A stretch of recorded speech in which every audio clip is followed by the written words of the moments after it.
कामयाबी मेरे कदम न चूमे कैसे मुमकिन है? मेरे बिजनेस को मजीद बढ़ने से कोई नहीं रोक सकता।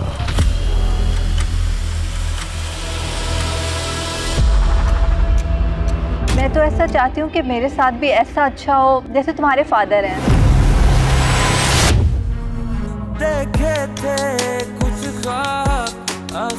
यहाँ पर हविस परस्त भूखे कुत्तों की तरह शिकार ढूंढते हैं।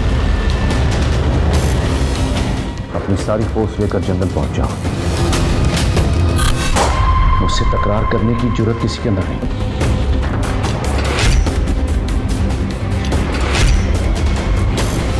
है ना तुम?